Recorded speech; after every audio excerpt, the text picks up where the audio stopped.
New polling from Ipsos shows while 1 in 5 Canadians feel things are normal now, the same proportion say they're not sure they'll ever be ready to live without masks or vaccine mandates.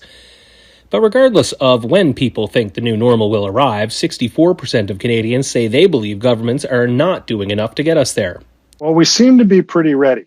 And that's what's being communicated out of the research. But, it really is interesting that almost 20%, 1 in 5, say to us that they don't think they'll ever be ready, that we'll ever be going back to normal. So even though we're saying that we want to get back to something that resembles a normal life, we're still pretty tentative. Well, the thing that they're really saying to us at the moment is they still believe that there's a significant risk out there, particularly with the Omicron variation. And so things like, for example, vaccines remain very high on people's list of necessities. They're also still prepared to take certain restrictions in terms of their own personal freedom, like shutdowns and that kind of thing, if they think that things get out of control. So I would say that where they are right now is on fairly thin ice, but they feel like the ice is thickening up a bit, but still not enough to just kind of, run out there into the middle of the lake. Yeah, places like Alberta and Ontario these days, people are pretty tired of being shut down, and they're really champing at the bit. But also younger people and disproportionately men or actually women are more interested in getting back out there.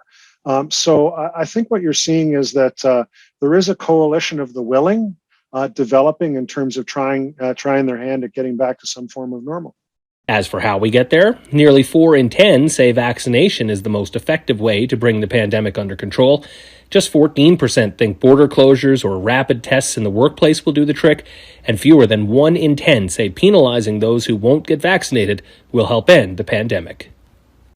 Well, what we found is that people are pretty supportive of a whole series of things if somebody is a transgressor on this front, in order to be able to deal with the Omicron situation and the pandemic in general.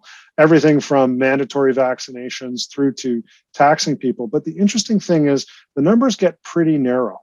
They start to get pretty small. So when you talk about the preference of maybe we should have mandatory vaccines or we should, for example, tax people, it's more like, no, I think maybe vaccines would be more protective for people.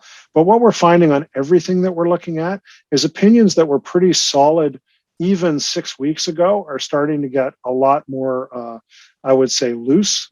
They are definitely starting to break up a little bit. The consensus that we had previously about what we should be doing in all of this is not as strong as it once was.